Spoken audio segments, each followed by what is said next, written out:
जय माता की मित्रों, मैं धनेश्वर महतो। बधाई हो श्रीमान नरेंद्र मोदी जी। 5 महीने पहले मैंने पुतला फूका था जब आपने दिया और मोमबत्ती जलाने की बात की थी। अब आपका देश के अंदर एक एक नौजवान पुतला फूका है। कल रात को हर चौक चौराहे पे मैंने कहा था एक लॉकडाउन में थोड़ी छूट मिलेगी तो देश का नौजवान आपका गली मोहल्ले में पुतला फूकेगा और यही नौजवान रोड पे उतरेंगे। भविष्यवाणी मेरी सत्य हुई। दूसरी चीज, अर्थव्यवस्था की बात करते हैं हम। जीडीपी, जीएसटी, इसके लिए मैं आज आपको जानकारी दे रहा हूं। कैसे देश के अंदर मैं समझता हूं 90% आदमियों को पता ही नहीं है कि है क्या ये। बढ़िया से मेरी बात समझिए, पॉइंट बाय पॉइंट आपको बताऊंगा। आसान तरीके से समझाने की प्रयास कर रहा हूं आपको। किसी भी अपने घर के हिसाब से ही आपको मैं समझा रहा हूं। मतलब हर व्यक्ति का जो एक हर महीने का कमाई है, उसका आमदनी है, उसमें कितना पैसा उसने जोड़ा, कितना बचाया, कितना खर्च किया, ये मैं बता रहा हूं आपको। जैसे मान के चलिए किसी व्यक्ति की 10,000 रुपया पगार है और 10,000 रुपया पगार में उसके घर के सभी खर्चे, दवाई का हो, राशन का हो, या तमाम सारी जितनी भी चीजें हैं, वो काट के मंथली में यदि हमने 1,000 या 500 या 1 रुपया बचाया तो उसे विकास कहते हैं कि ये हमारा विकास है। हमने 10 रुपया बचाया, 10 रुपए जोड़े। लेकिन अगर हमारी आमदनी मंथली की 10,000 रुपया है और 10,000 रुपये हमने और उस पर कर्जा ले लिया कमाने के लिए, मतलब अपने खर्चे पूरे करने के लिए, मेंटेनेंस करने के लिए, सवाल ये उठता है कि अगली बारी 10,000 रुपए का तो मैं कर्जदार हो गया हूं लोगों का, लेकिन अगले महीने शौक तो मेरे वही है, उसमें कमी नहीं आनी चाहिए। तो ये 10,000 रुपया आएगा कैसे? जाहिर सी बात है, अगर यदि मेरे बाप दादा ने प्रॉपर्टी छोड़ी हुई है तो लोग कर्जा देंगे, उसी के हिसाब से देंगे कि हां भाई आपके पास संपत्ति क्या है, उस पर हम कर्जा लेंगे।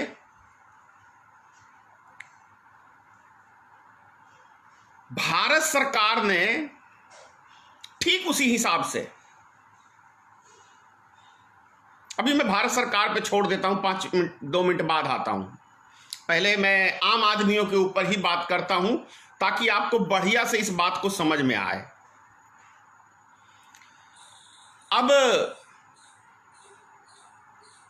गृहस्थी को ही रख लीजिए, हम चला रहे हैं, अच्छी तरह से मेंटेनेंस हो रहा है। अब गृहस्थी चलाने के लिए उसके 2 दावेदार हैं कि नहीं आप मेरे हवाले करो घर परिवार, मैं आपसे बेहतर चलाऊंगा।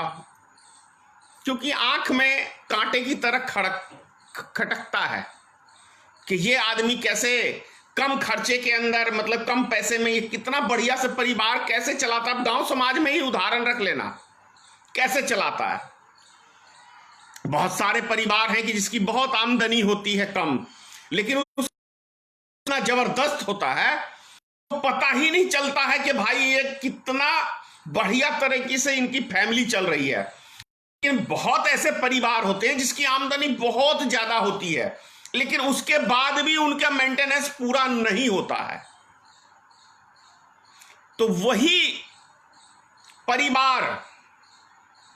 अब सरकार की बात कर लेते हैं, भारत सरकार की। इससे पहले कांग्रेस की सरकार थी, अभी वर्तमान में भारतीय जनता पार्टी की सरकार है। कांग्रेस की सरकार जो थी वो कम पैसों में देश को बेहतर चलाना जानती थी। बहुत बढ़िया तरीके से मनमोहन सिंह की सरकार ने चलाया है देश को 10 साल। जब समूचा विश्व आर्थिक मंदी से की दौर से गुजर रहा था, उस टाइम में भारत की जीडीपी 8.10 पॉइंट थी। ये एक दुनिया को मतलब सोचने पे विवश कर दिया था कि भारत आखिर ऐसे मेंटेनेंस कैसे कर रहा है जहां पूरा दुनिया नीचे जा रहा है। उस टाइम के अंदर आपको समझिए 10 रुपए डीजल पेट्रोल के ऊपर सिर्फ मात्र वैट लेता था सरकार, 10 रुपया।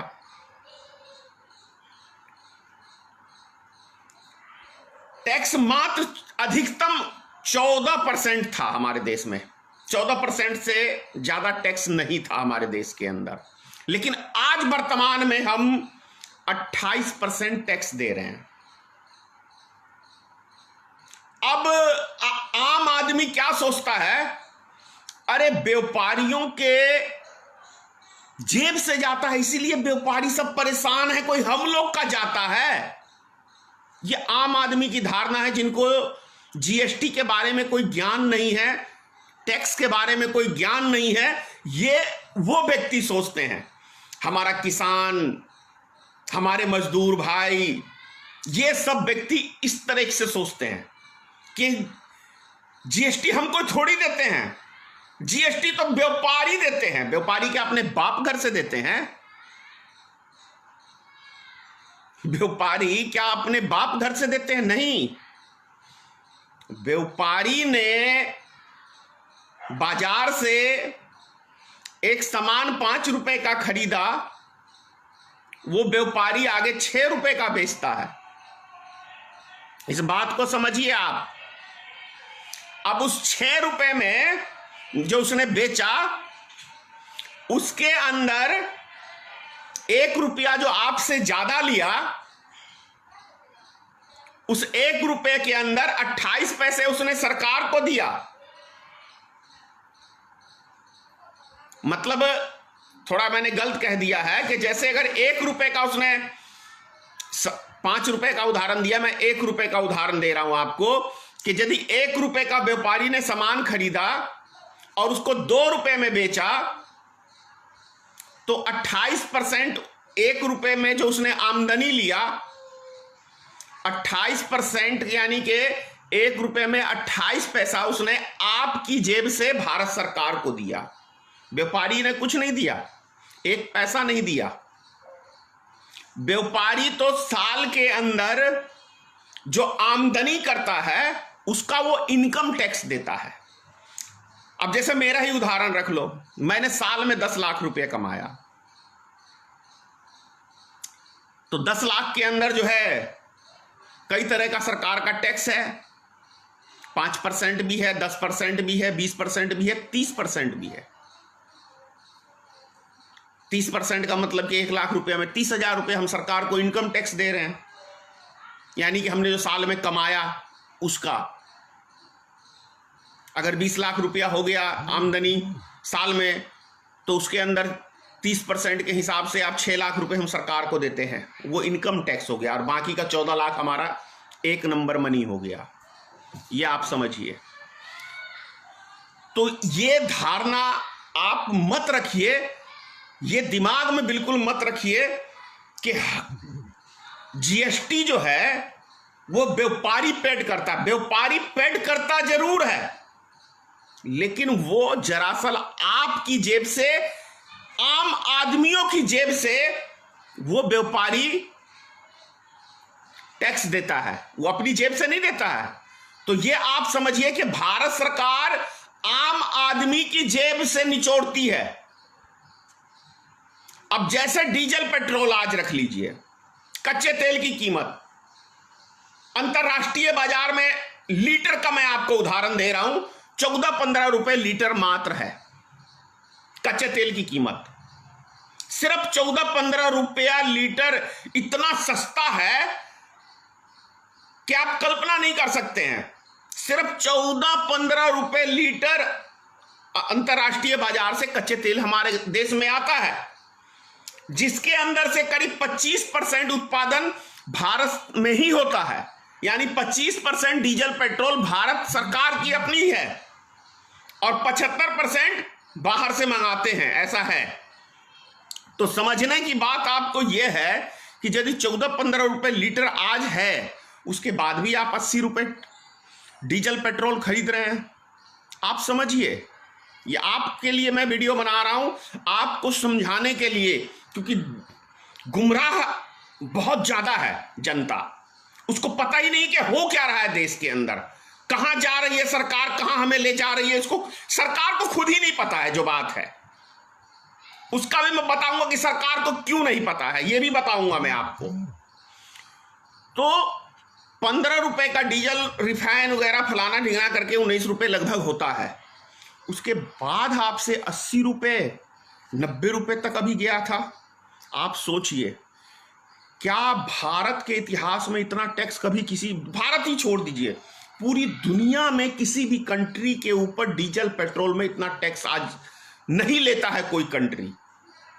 हमारा ही देश आपको बगल में क्या कहते हैं, इसको सप्लाई देता है, नेपाल को सप्लाई देता है, बांग्लादेश को सप्लाई देता है, क्या कहते हैं, श्रीलंका को डीजल पेट्रोल सप्लाई देता है। वहां पे 45 रुपए लीटर बिक रहा है, हमारा ही देश।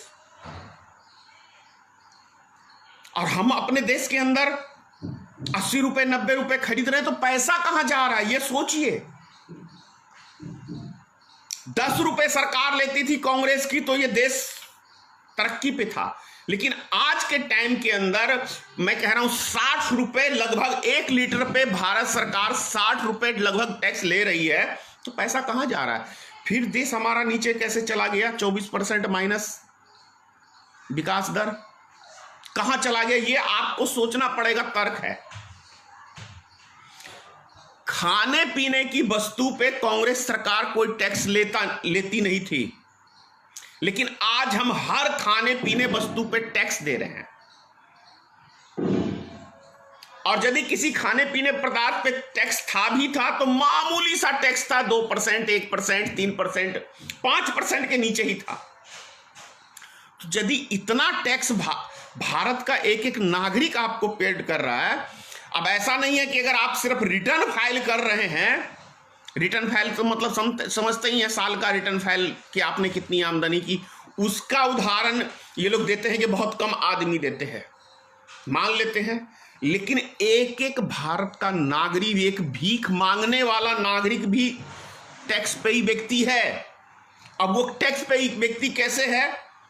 अरे आप बाजार से सामान खरीदते हैं ना, कपड़ा खरीदते हैं, कपड़ा पे पहले कांग्रेस के टाइम में टैक्स नहीं था, आज कपड़े के ऊपर भी हम टैक्स देते हैं। तो कपड़ा खरीदते हैं अभी बाजार से जाके, उसके ऊपर टैक्स लगता है, तो आप नहीं दिया ना वो टैक्स। अभी कोई खाने पीने की सामान गए खरीदने तो आप टैक्स दे रहे हैं ना उसमें, क्योंकि वो आपसे नहीं ले रहा, लेकिन वो दुकानदार आपसे जोड़ के टैक्स ले चुका है, ये आपको पता नहीं है।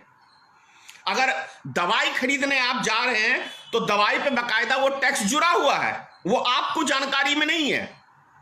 आप यानी कि हिंदुस्तान का एक एक नागरिक, चाहे वो भीख मांगने वाला क्यों नहीं है, वो भी टैक्स पेई व्यक्ति है। तो जब इतना सारा हम टैक्स दे रहे हैं तो पैसा कहां जा रहा है? स्विस बैंक के अंदर सारा पैसा जमा हो रहा है। क्यों? क्योंकि हिसाब कौन पूछने वाला है और मोदी सरकार जवाब किसको देने वाली है? विपक्ष के किसी भी प्रश्न का अभी तक इस 7 साल के दौरान एक प्रश्न का क्या मोदी सरकार ने उत्तर दिया है?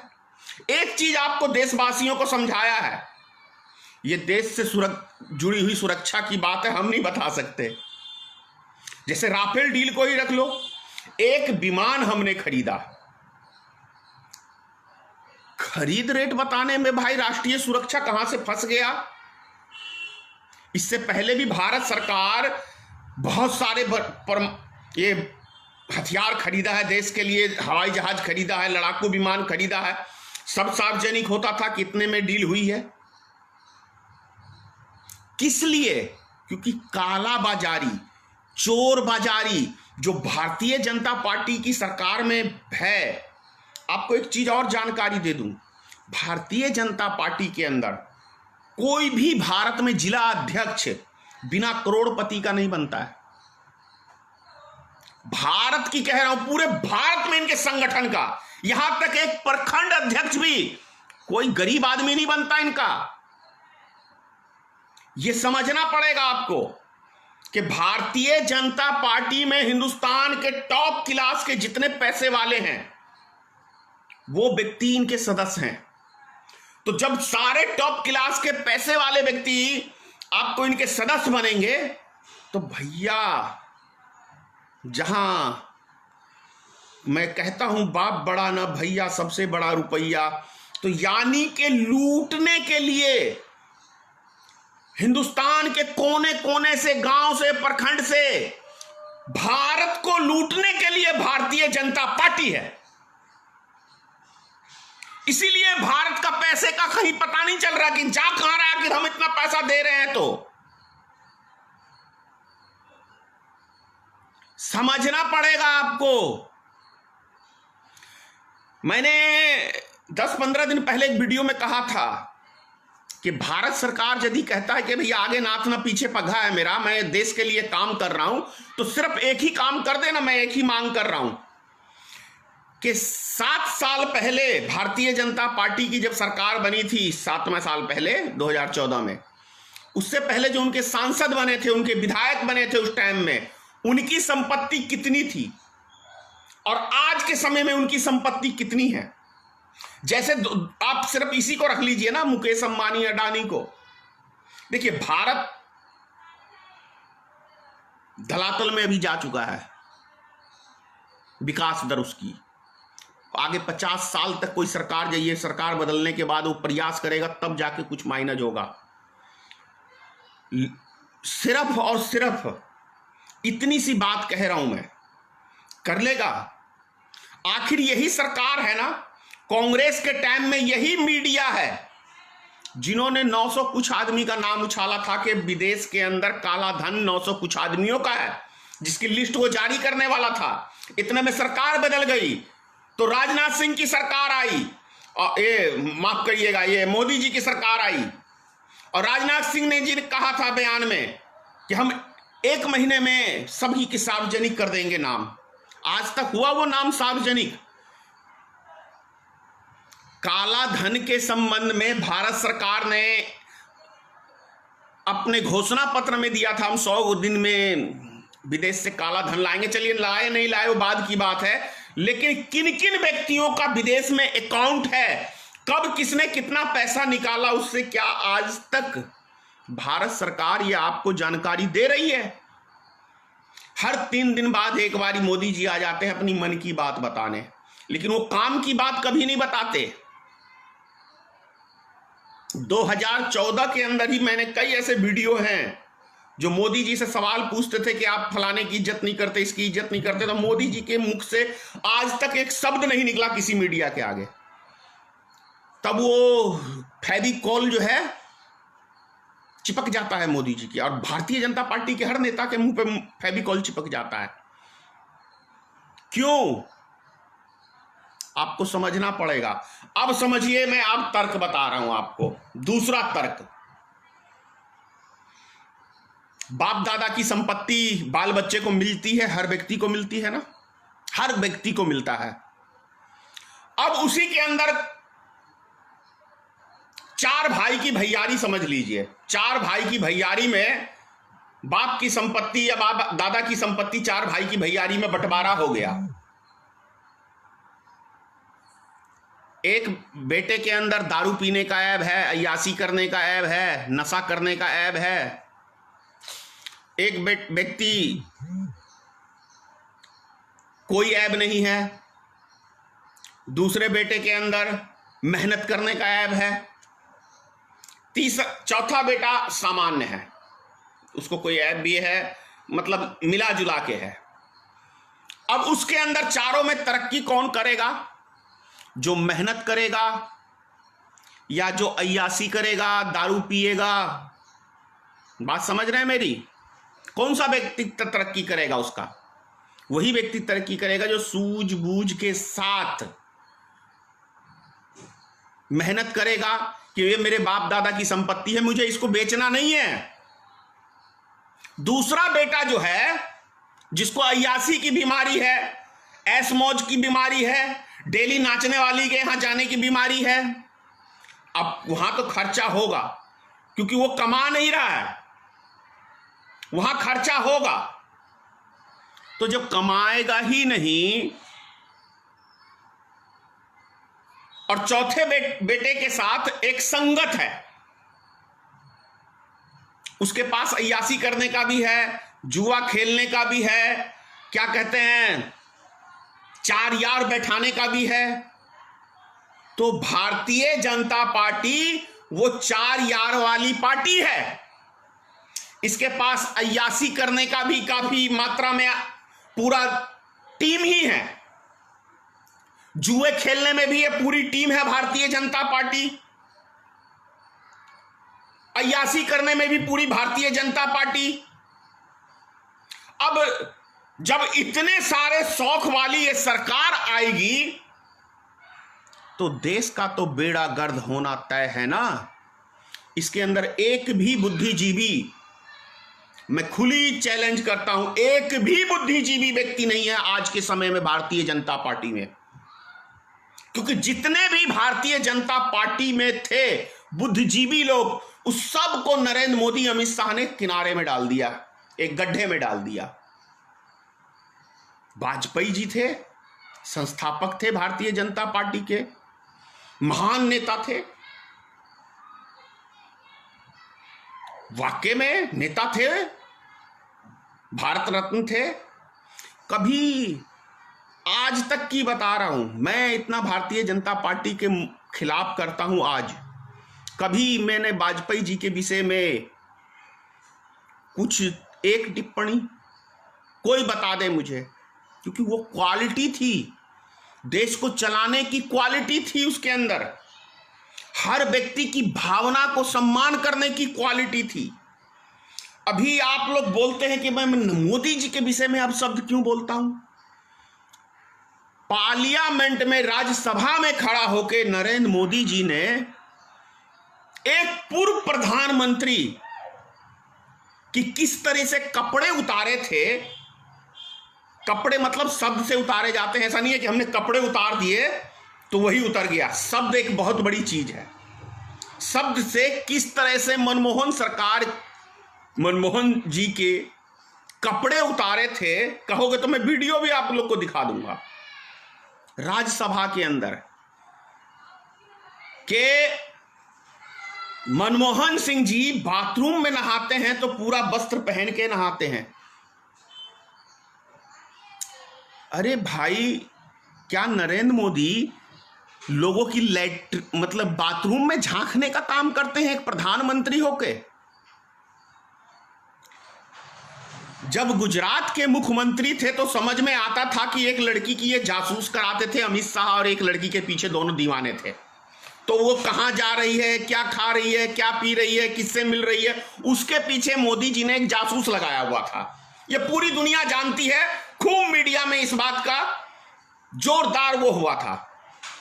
लेकिन अब प्रधानमंत्री होने के बाद एक प्रधानमंत्री की, उसकी पार्लियामेंट में कपड़े उतार रहा है वो व्यक्ति जिसके चरित्र पे कोई दाग नहीं है, तो क्या ऐसे प्रधानमंत्री को आप सम्मान देंगे? आप खुद बताइए, खुद फैसला करिए कि जो खुद प्रधानमंत्री है और वो दूसरे प्रधानमंत्री की बाथरूम की बात करता है पार्लियामेंट में, तो क्या बाथरूम की बात करने के लिए हमने उसको गद्दी पे बिठाया है? बहुत बड़ा प्रश्न पूछ रहा हूं मैं आपसे। तो भारतीय जनता पार्टी का मतलब है भारत जलाओ पार्टी, भारतीय जनता पार्टी। जनता पार्टी मत कर दो, जनता मत करो, जनता को जलाओ पार्टी। अब बताओ कि भारत की जनता जल रही है कि नहीं जल रही है? और यदि नहीं जल रही है तो कल रात्रि 9 बजे पूरे देश के अंदर नौजवानों ने क्यों विरोध किया, क्यों मोदी जी का पुतला फूका? मैं तो नहीं था उसका हिस्सा कल। क्यों पूरे देश की जनता रोड पे आ गई? एक महीने के अंदर कई भारतीय जनता पार्टी के नेता पिटा चुके हैं, जदयू के नेता बिहार में पिटा चुके हैं वोट मांगने के चक्कर में। क्यों? 15 साल हैं, 15 साल बिहार में कंटिन्यू एनडीए गठबंधन है, भारतीय जनता पार्टी की सरकार है। 4 रोजगार बता दो। नीति आयोग की रिपोर्ट है बिहार की, ये मेरी रिपोर्ट नहीं है, नीति आयोग ने कहा है कि बिहार के अंदर सभी मामलों में बिहार सबसे हिंदुस्तान का पिछड़ा राज्य है। तो यदि विकास पुरुष नीतीश कुमार जी हैं तो सबसे लास्ट में कैसे चले गए भाई? तब तो विनाश पुरुष हो गए ना नीतीश कुमार जी। जानते हैं रातों रात क्यों हुआ? नीतीश कुमार पलटी मारे, पलटू राम के नाम से मशहूर हो गए। कैसे? अरे भैया, सृजन घोटाले में नीतीश जी भी फंसे हुए थे, आपके सुशील कुमार मोदी भी फंसे हुए थे। सृजन घोटाले के ऊपर बात आई मुझे।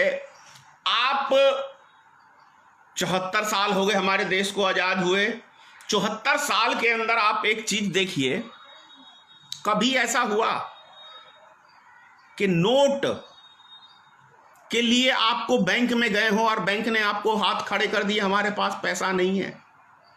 कभी ऐसा हुआ पिछले जब मोदी की सरकार नहीं थी तो?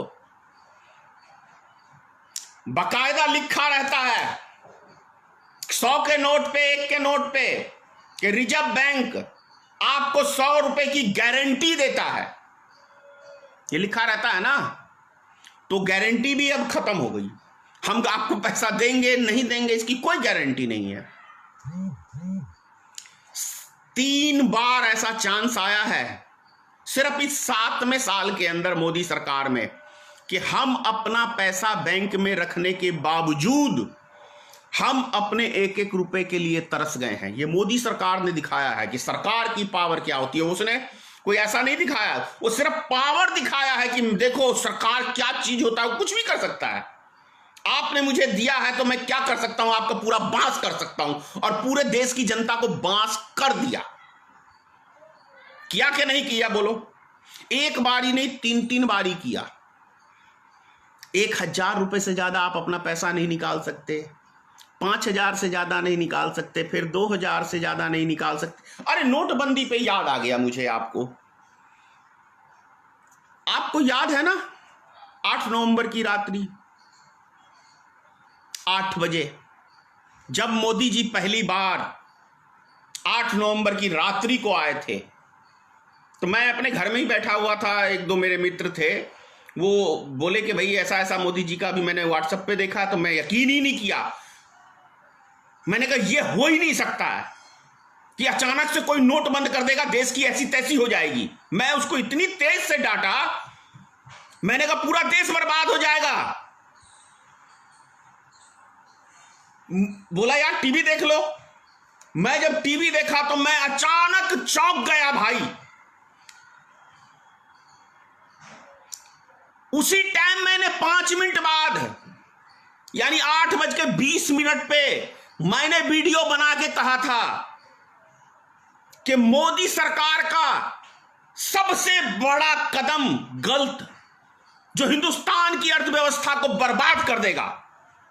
मैं कोई डिग्री गुरी वाला आदमी नहीं हूं, स्पष्ट कह रहा हूं आपसे, लेकिन एक तजुर्बा है। मैं जानता हूं, मैं भी छोटा मोटा बिजनेसमैन हूं, जानता हूं अर्थव्यवस्था क्या होती है। मैंने कहा पूरा सिस्टम को मोदी चौपट करने का दिमाग लगा दिया है। क्या कहा था आपको याद है कि बहनों और भाइयों, आज रात्रि 12 बजे से 500 और 1000 के नोट आपके वैध नहीं रहेंगे, कागज का रद्दी का टुकड़ा हो जाएगा। ये याद है? और उदाहरण क्या दिया था, समझिए तर्क को, कि काले धन के ऊपर प्रहार करने के लिए, उसके ऊपर अंकुश लगाने के लिए हमें 500, 1000 के नोट बंद करने हैं, ताकि जो बांग्लादेश से पैसा आता है, पाकिस्तान से पैसा आता है, नेपाल से पैसा आता है, पता है आपको, जाली नोट। लेकिन जिस दिन, दूसरी बात कि जब काले धन से लड़ाई लड़नी थी भारत सरकार को, और यह उदाहरण दिया था कि बड़े नोट हम बंद कर रहे हैं, मान लेते हैं बड़े नोट बंद कर रहे हैं, बात को समझिए, तो 2000 के नोट छापने की क्या आवश्यकता थी? अगर हम काले धन से लड़ रहे हैं तो बड़े नोट की बाजार में कोई आवश्यकता नहीं है, पता है आपको, क्योंकि बड़े व्यापारी जो हैं वो बड़े नोट दबा के रखते हैं, उनको ले जाने में आसानी होती है। अब जैसे कि पहले 1000 का दो गड्डी 2 लाख होता था, और आज के टाइम में पहले वो नोट इतना बड़ा होता था और 2000 का नोट इतना बड़ा है। अभी के समय के अंदर आपको 2 लाख रुपया एक गड्डी हो गया, कहीं भी लेके आप, मतलब अगर 5 गड्डी आप डाल लिए कहीं भी जेब में इधर उधर, तो 10 लाख रुपए लेके जा रहे हैं, आपको पता ही नहीं है, किसी को पता ही नहीं है कि यह व्यक्ति 10 लाख रुपए लेके जा रहा है। लेकिन 10 लाख रुपए ले जाने के लिए पहले 10 गड्डी इस्तेमाल करनी पड़ती थी, काफी डबल मात्रा में। तो काले धन को किसने बढ़ावा दिया, आप स्वयं फैसला कर लीजिए। काले धन का सपोर्टर हुआ या काले धन का विरोधी हुआ, इससे आपको स्वयं फैसला लेना है कि जब हम काले धन के लिए लड़ाई लड़ रहे हैं तो 2000 नोट के छापने की क्या आवश्यकता थी। और उससे भी बड़ी बात कि गुजरात के अंदर लगभग व्यापारियों को पता था कि मोदी सरकार 2000 का नोट लाने जा रही है, और पूरे देश की जनता को नहीं पता था। गुजरात के जितने व्यापारी थे, उनके मित्रगण, वो सब सेट कर चुके थे अपना। सोचने की बात यह है कि जब नोटबंदी हुई उस टाइम के अंदर आपको याद है कई करोड़ रुपए के साथ एक भाजपा का नेता पकड़ाया था, जहां बाजार के अंदर लोग 1-1 रुपए के लिए तरस रहे थे, और भाजपा नेताओं के पास करोड़ों करोड़ों रुपया नए करेंसी छपे हुए उनके पास पहुंच गए। कैसे पहुंच गए? ईमानदार सरकार है, रिजर्व बैंक कैसे दे दिया उनको पैसा भाई। और उसी टाइम के अंदर किसान उन्होंने आत्महत्या भी करी कि मेरे बेटे की शादी है, मेरी बेटी की शादी है, वो पैसा नहीं निकाल सकते थे। और उसी टाइम में एक, उसी साइड का एक, मुझे नाम ध्यान से उतर गया है, 5 करोड़ रुपया एक आदमी ने, अपने भाजपा का ही मंत्री था, उसने 5 करोड़ रुपया उस टाइम में शादी में खर्च किया था। कहां से आया था उसके पास वो पैसा? ये प्रश्न है। ये सब चीजें सोचना पड़ेगा। और जानते हैं नेपाल से संबंध क्यों खराब हुए? नेपाल से क्योंकि भारत सरकार ने, आपको याद होगा, 31 मार्च तक का समय दिया था, 31 मार्च तक का, कि आप नोट बदल सकते हैं। लेकिन 28 फरवरी से नोट लेना बैंकों ने बंद कर दिया, 1 महीना पहले। 125 बारी 2 महीने में सरकार ने अपने ही जुबान को पलटा। यह भारत सरकार की महानता है, 125 बारी। सोचने की बात यह है कि सरकार एक जुबान की वैल्यू रखती है, लेकिन 125 बारी अपनी बयानों को बदला उन्होंने। यह सरकार एक ऐसी सरकार है कि करती पहले है, बाद में सोचती है कि अरे हमने ये क्या कर दिया। हड़बड़िया सरकार है ये, हड़बड़िया। तो नेपाल की मैं बात कर रहा था, नेपाल सरकार के पास 1000 और 500 के नोट, उनका चेंज ही नहीं हुआ नेपाल सरकार का, क्योंकि वो भरोसे में रह गए। और आपको याद होगा कि 28 फरवरी को रिजर्व बैंक ने कहा था, रिजर्व बैंक के ही दो तरह के बयान हैं, रिजर्व बैंक के ही दो तरह के बयान हैं। एक बारी जब फर्स्ट बारी रिजर्व बैंक ने बताया कि 1500 की करेंसी कितनी लगभग है, जो 14 लाख कुछ हजार करोड़ रुपया बताया था, और उसके बाद जब फिर दोबारा से 28 के बाद उन्होंने बताया तो ये बताया कि 15 लाख करोड़ कुछ हजार रुपया हमारे बैंकों में लगभग वापसी आ गया, यानी कि बहुत बड़ा घोटाला हुआ था। ये हिंदुस्तान का इससे बड़ा कोई घोटाला नहीं हुआ था। ये रिजर्व बैंक का बयान है, मेरे नहीं है, क्योंकि हम समाचार सुनते रहते हैं, कब क्या बोला नेता ने। नेतागिरी करिएगा तो आप भी सुनिएगा, कब कौन सा नेता क्या बोल रहा है या क्या सरकार का फरमान है, सुनना पड़ता है, तभी तो हम बोलते हैं। तो ये चीज है, नेपाल से तब जाके संबंध खराब हुए। अब आपको मैं जानकारी दे दूं, नेपाल सरकार अभी के समय में ना भारत सरकार का 2000 का करेंसी लेती है, ना 500 का करेंसी लेती है, सिर्फ 100 का नोट वहां चलता है भारत का।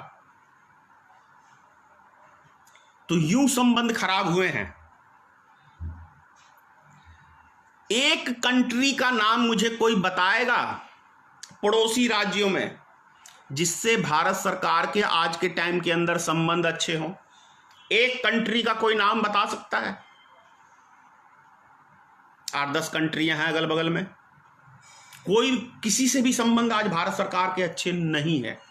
कौन सी राजनीति, कौन सी कूटनीति, किस मामले में भारत आगे है? यहां पे एक चीज देखो, अभी समाचार खोलो तो राफेल राफेल राफेल।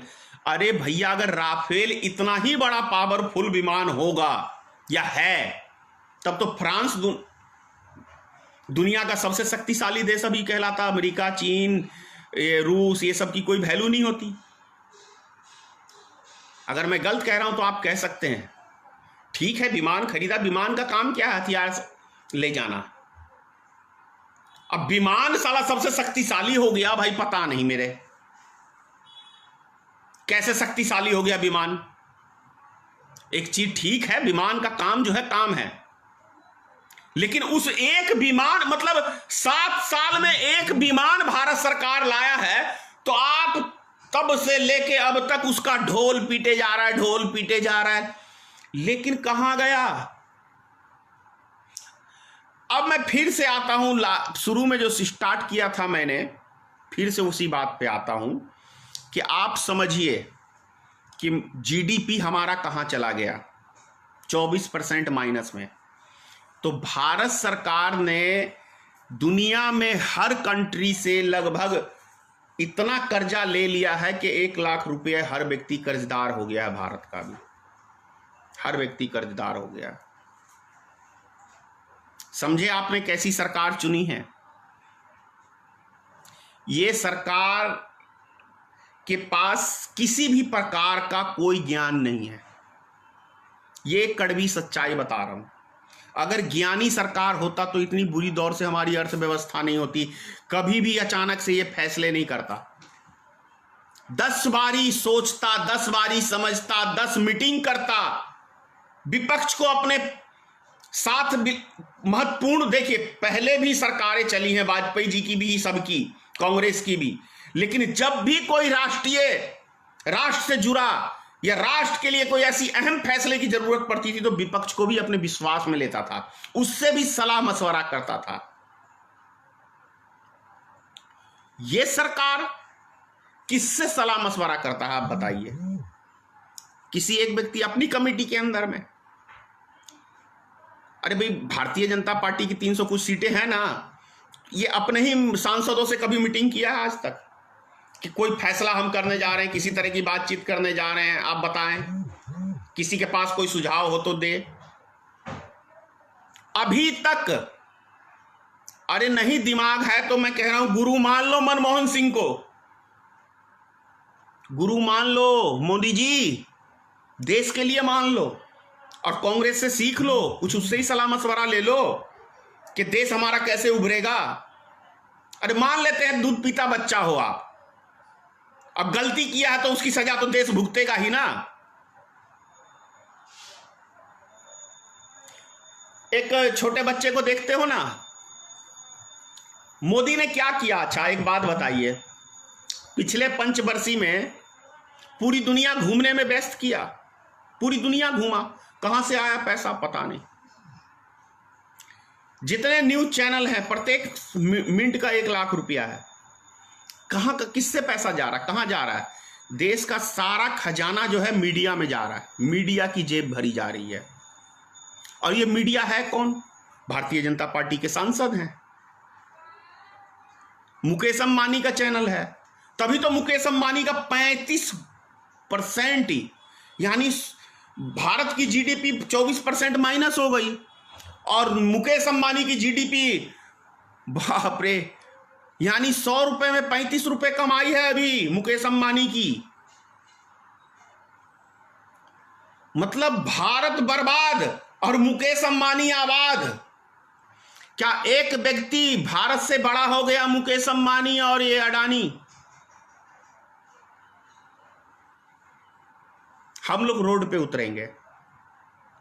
भारत की किसी भी संपत्ति को बेचने के मैं खिलाफ हूं, कोई भी, चाहे रेलवे हो चाहे एलआईसी के, तो मैं 1% भी वो नहीं हूं कि एलआईसी में भारत सरकार की किसी तरह की हिस्सेदारी को बेचने का कोई राइट है, क्योंकि वो देश के नागरिक का पैसा है, देश के नागरिक का पैसा है, और भारत सरकार को किसी भी तरीके का राइट नहीं है कि उसको बेचे। हाँ, मैं आवारा बच्चे की बात कर रहा था, याद आ गया। तो जब आवारा बच्चे के पास पैसा नहीं होगा तो प्रॉपर्टी बेच के खाएगा, तो कितने दिन ऐश मौज करेगा, आप ये सोच लो।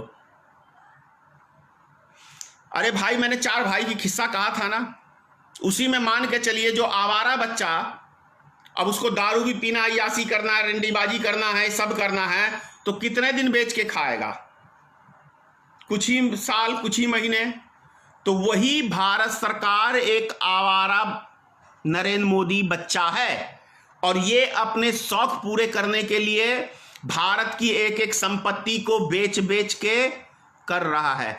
और जब एलआईसी को भी इसने 25% कहा कि मैं खजाना भरूंगा, 25% इसकी हिस्सेदारी बेचूंगा, तो आप समझ सकते हैं आम जनता कि आपका हाल क्या होने वाला है। कब ये कह दे कि एलआईसी में कोई पैसा नहीं है हमारे पास, हम आपको देने में सक्षम नहीं है, जैसे बैंकों में हो गया है, तो समझना आपको है। बिहार का चुनाव है, जड़ से उखाड़ के फेंक दो भारतीय जनता पार्टी को, बचाओ अपने बाल बच्चों का भविष्य। एक भी सीट बिहार में खाता नहीं खुलना चाहिए एनडीए गठबंधन का। संकल्प ले लो भारत की जनता, बिहार की जनता, कि यह व्यक्ति देश के लिए हानिकारक है। मोदी देश के लिए तू हानिकारक है, इस देश के नागरिक के लिए हानिकारक है। देश को बर्बाद किया, देश को बर्बाद किया, देश को बेच दिया, देश की एक एक संपत्ति को बेच दिया मोदी। जय हिंद, जय भारतीय मित्र पार्टी, जय माता की, सीताराम।